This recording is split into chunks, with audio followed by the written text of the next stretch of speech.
this is really a rather unique situation to have not one, not two, but three family groups of two generations living together at the same retirement community campus. And that's just really, really neat. And so we wanted to take the opportunity to kind of talk with all of you and kind of capture some thoughts from you about what this means to you to be able to be living together here. So I want to start with Claire. What has it meant for you to live here at Christ Home? It's meant a lot because of the family feeling that you have here. It is not making you feel cold or looked at that you're not right, fitting in right. Everything is just beautiful. To know that I could come down anytime I want, put her in her chair or take her out for a nice spring walk or just go out to lunch together down at the bistro, it just means the world to us. It really does. And knowing also that my grandmother, back before my mother was born, which was 1910, was part of the Christ Home down in Philadelphia, which was kind of neat. I'm close to her, can walk here 2 minutes, 5 minutes maybe, and that makes it very convenient when you have someone in a facility, Right. when you're near to them. Sure. You know, all the time you know that if you picked up the phone, it could be there in a couple minutes.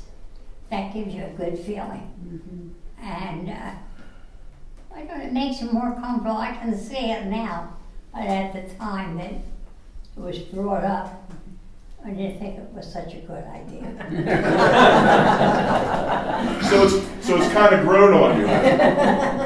It's like living on a cruise ship, except you don't get seasick. Yeah. The facility was just tremendous, and especially for Mom.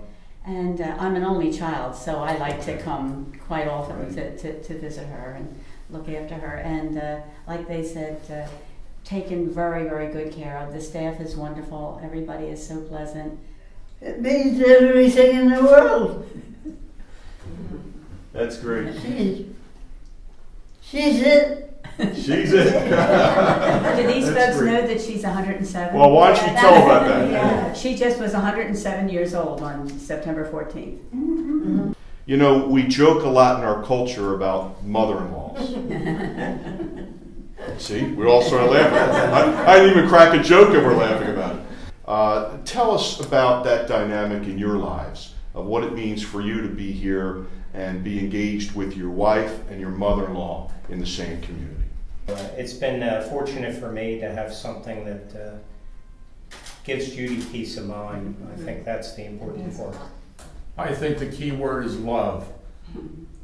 Everyone here has said love is part of the dynamics. Well, the dynamics of our two generations is ensured by everyone being here in Christ Home, because the Christ Home environment is incomparable to any place else. And it's just nice. When she wants something, she can have it in several minutes. She can come over the house when she wants to. And it's really nice having my mother-in-law. I've got a great mother-in-law also. Oh, he's a good boy. Thinking back to when you were children, and then thinking forward to where we're at today, what's the one thing that amazes you most about the change that's occurred in our world in your lifetime? You didn't have television when you were a little girl, did you? No, we had a small box that we looked at my mother's house, but nothing compared to what we're seeing today. The telephone. I was 14 years old when I came in the house and saw the candlestick sticking up that you could talk into. And now when I see what you do with the telephone today, it never left my mind that the way I felt because of a silly old telephone that they carry in their back pocket now. Really nothing spectacular. Nothing spectacular. I'll tell you what, digital cameras and computers. I Yeah. just go along on a certain level and keep it. Stay steady, huh? Don't get too excited. You don't want to get too excited, huh? I'm caused to remember the verse that's very familiar to us. We find it in the book of Exodus. It's called a commandment, which is not a suggestion. Honor your father and your mother, that your days may be long upon the earth, is the promise. And it's very, very interesting that honoring doesn't mean honoring your father and your mother until you move out from under their roof. In this case, in the biggest umbrella type of picture, you've all moved back in under the same roof. Once again, which is really kind of neat. So thank you very, very much for sharing today. Any final thoughts that